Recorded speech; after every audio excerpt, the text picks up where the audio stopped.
everyone. We're standing here at the corner of Hawley Street and Acushnet Avenue in the north end of New Bedford to announce a new law enforcement initiative that we think will help build trust between our police department and community and increase our department's effectiveness in making our most troubled neighborhoods safer.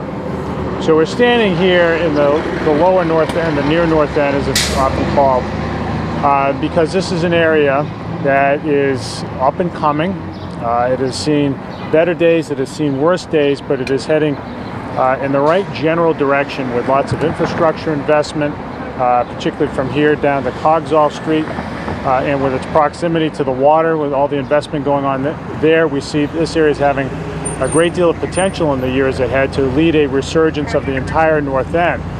But economic resurgence and neighborhood renewal can't happen unless everybody feels safe. Not only are safe, but actually feel safe. And so that's where law enforcement comes in. People aren't going to invest in a neighborhood. Businesses aren't going to invest. They're not going to create jobs. People aren't going to move here and send their kids to school if the neighborhood itself is not as safe as it can be. New Bedford has experienced over the last few years a very sharp drop in violent crime, double-digit drops in each of the last 2 years. We're very proud of that. But we also understand that the benefits of those drops haven't accrued to every neighborhood in the city. There are some neighborhoods that remain far too unsafe. And so we're stepping up today to deal with that. And so I'll call Chief Cordeiro up in a second to offer details, but what we're announcing today is an initiative that we're calling Walk and Talks, which, as the name implies, is an effort to get police out in neighborhoods where police call volume is high, where there has been trouble, and to get police to gain intelligence by having regular, routine, informal discussions with business owners and with neighbors. Police can do their job much better when they're able to talk to people, when they're able to relate to them, when they're able to build trust so that information flows in their direction. And so that's what we're doing, and we live in a day and age where that's so important. We're fortunate that we have a police department in New Bedford that is very effective at building trust with the community, but it's something that we have to be vigilant about all the time and have to continue to get better at. That's what this is really about. This will I believe, build confidence in the police department, but it will also let us get down to the root causes of criminal activity in neighborhoods like this, whether it's street-level activities, street-level drug dealing, prostitution, or other quality of life crimes, or things that are more major than that.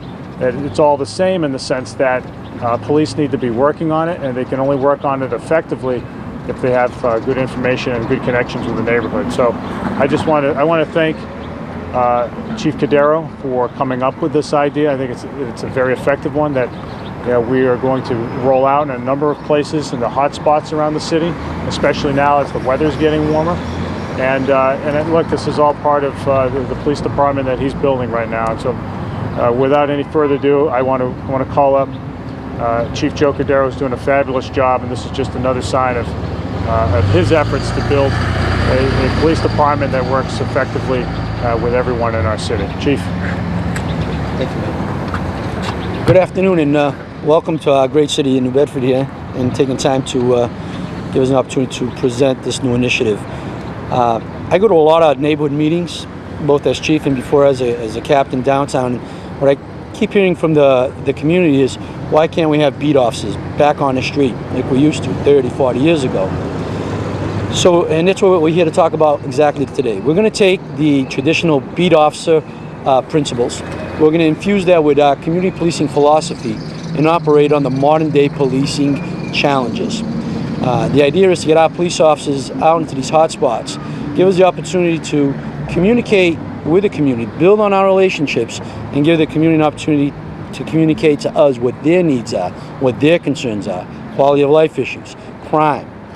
And while we're building those relationships, I'm very optimistic that our officers, because I'm very proud of the men and women of our department, are going to develop an enhanced empathy for the folks that we serve, and they're going to get to see what I see every day from the community, how appreciative our community is of our police officers. And while we're building these relationships, the officers are going to have a great opportunity to start to initiate the problem-solving process to address the issues that our residents have in these neighborhoods. Whether they can address it themselves or act as a conduit by getting other city agencies, departments, or state agencies involved to make it a better place to live and act as that conduit. So the way this is going to work is our walk and talk is our district commanders and our platoon commanders are going to use statistical data that we provide all the time, that we have access to our database, and the information that we get through the communities. And we're going to have our officers on our day shift and our evening shift. The platoon commander will direct them sometime in their shift to take 20 to 30 minutes to park their car, step out, walk, and engage the community in positive interaction to start to build those relationships. And more importantly, to hear what the community has to say, what their needs are. And you can't put a price in good information. As you build relationships and trust, then the community will be able to tell us not only what their needs are, but give us good, solid information where we can direct our resources. And that's our hope. So every day, as long as the weather permits, it's not inclement weather like today, a beautiful day today, our officers will be out there in designated neighborhoods or businesses like this, walking into the businesses, getting to know the people that work there, that own these businesses, or in thickly settled neighborhoods, get to know the kids in the summertime while they're walking around and playing, or someone's bringing their groceries into the house.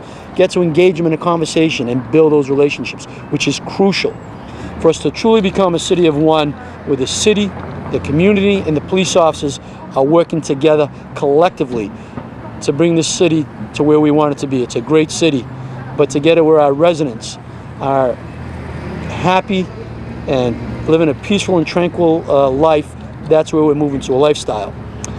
So in a few minutes, I'll invite you to join us. We're going to separate here, and we're going to start off this initiative today by walking some of the businesses and introducing ourselves and introducing this initiative that they can expect over the next few months. That will be beginning tomorrow on the B shift, which is our 8 to 4, and then our early evening shift. I'm excited about it. I'm optimistic about it. I know our officers, once they start doing it, are going to really start to appreciate our community, who really has shown nothing but support for our police officers and gratitude. And when officers get to see that, their empathy will start to build for our residents, which is a great marriage for a wonderful relationships. As we all know, relationships are not built in a day. They require communication and they require effort. And this initiative goes to assure on all of those tenets. So if you have any questions, I'll be happy to answer them. If not, I invite you, to join us on our first day of walk and talk. How long has this been in motion for? So we've been having these discussions at our weekly staff meetings, and now we're just formalizing it today. So when you first pitched this to the officers in your department, were they a little hesitant because this is something new, or they want to do this, they jump in? So it's been pitched to our command staff, which much you see right behind me in the backdrop. And I think it's going to be very positive, and it's getting positive feedback from them as well. Like any new initiative, it's going to take time. We'll work out some of these kinks.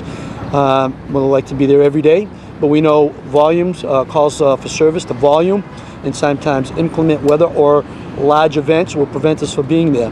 But the fact that we're going to be out there on a more consistent basis, building these relationships, is a recipe for success for everybody.